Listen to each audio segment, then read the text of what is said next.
So there are a lot of favorite candidates to win the succession war. Like you've got first Prince Benjamin and his personal army, Camilla and her unkillable nature, and there's even Zhang Lei, who has, well, he has coins, I guess. However, my favorite candidate by far would be fourth Prince Subscribenick, who has the ability to allow you to subscribe to the New World Review for regular Hunter x Hunter content uploaded straight into your YouTube feed. Hello and welcome to the New World Review, your source for everything anime and manga, and more specifically, welcome to very sadly the final Hunter x Hunter arc review, where today we will be taking a look at what we can of the most current arc in the series, being the Succession War. The Succession War is the 9th arc in the series, consisting of currently 42 chapters and a total of 0 anime episodes, very sad, and not a huge amount of hope in regards to the latter to come for an awfully long time. But the Succession War is where we currently find ourselves invested in the series. However, due to its ongoing nature, it's not really possible to review it as we have done with every previous arc, due to not having the full scope of Togashi's plans, let alone technical implementation, but we'll do the best we can with what we have. What I will say for the 42 chapters that we have read in this arc is that these are some of the most gripping pieces of story that Hunter x Hunter has ever produced in my opinion. Hunter x Hunter to me has a very typically slow start to many arcs, where you just need to kind of let Togashi do his thing and build up before the narrative substance really starts to take effect.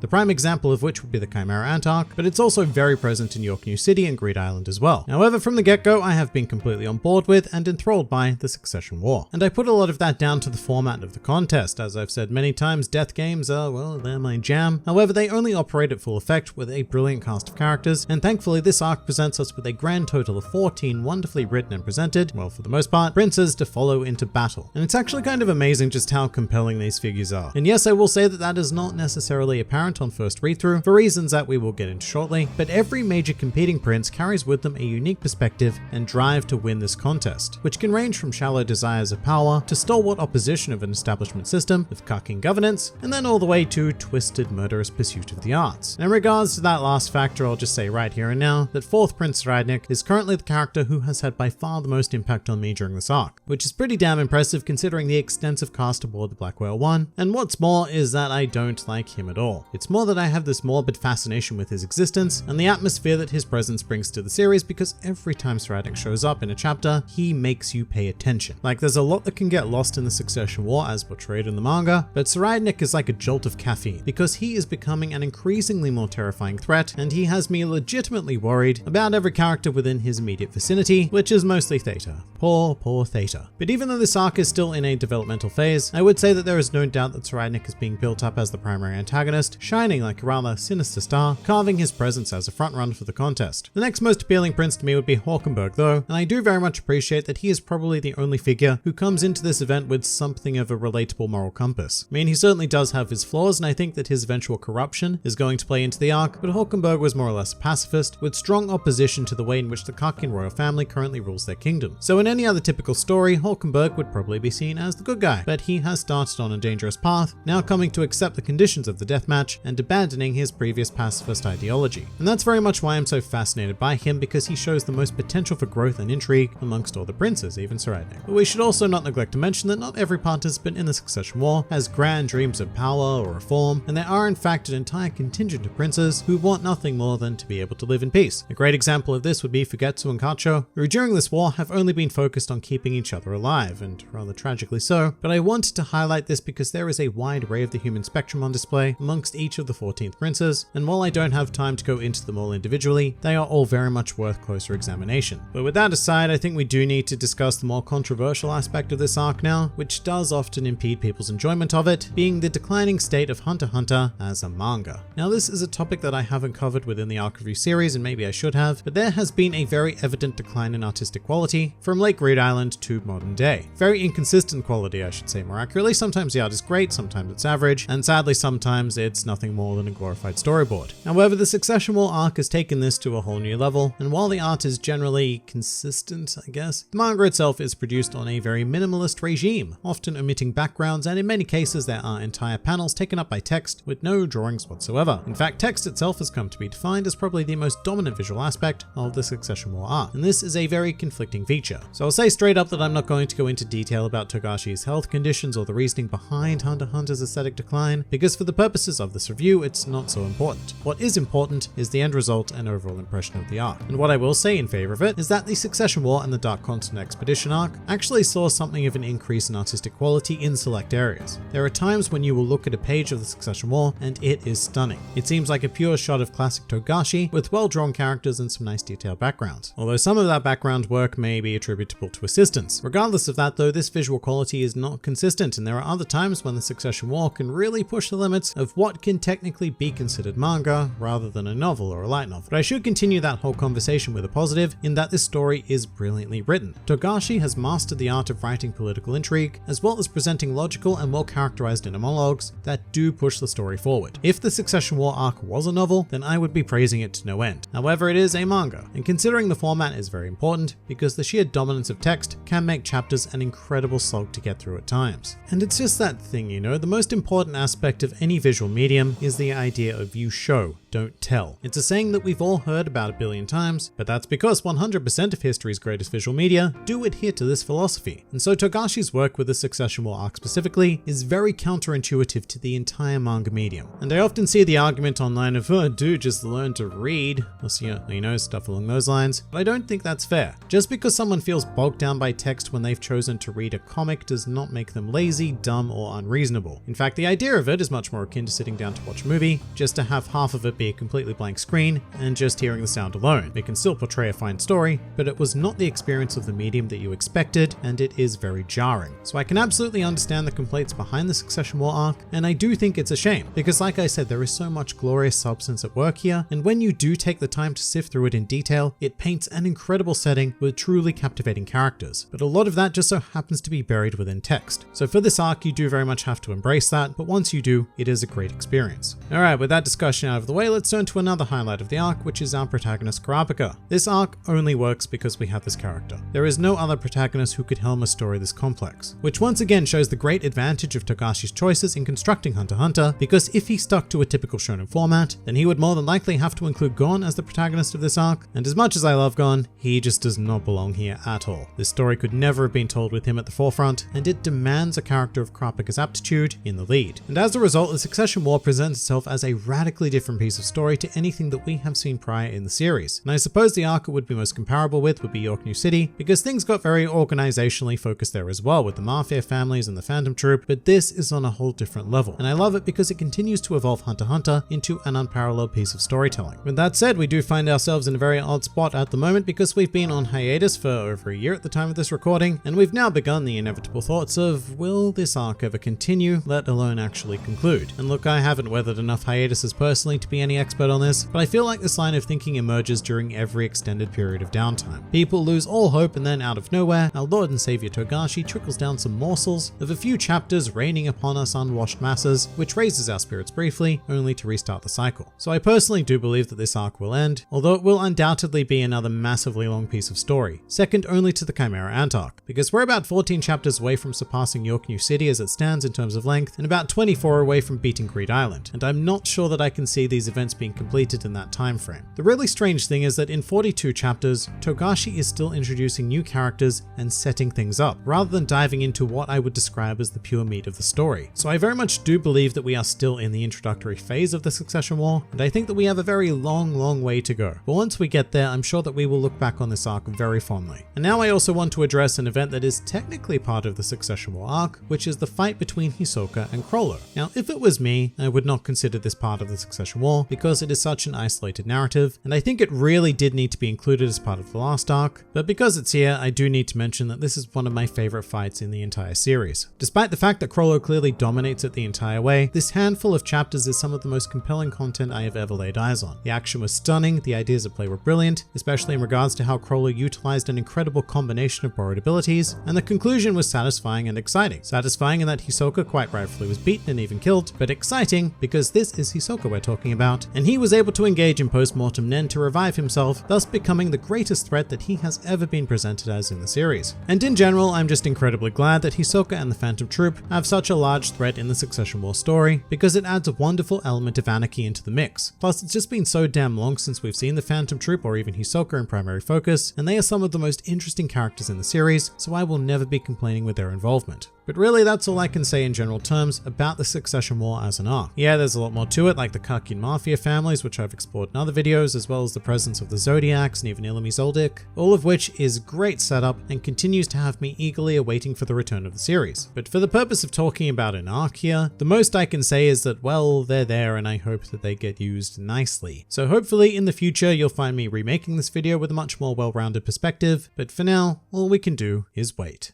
But what do you guys think? Please do leave your thoughts in the comments below or even join my Discord server. And if you're keen for some more Hunter x Hunter content, then please do go and check out some of my other videos, or even subscribe to the channel for more Hunter x Hunter glory delivered straight into your YouTube feed. But for now, this has been the New World Review, and I'll see you next time.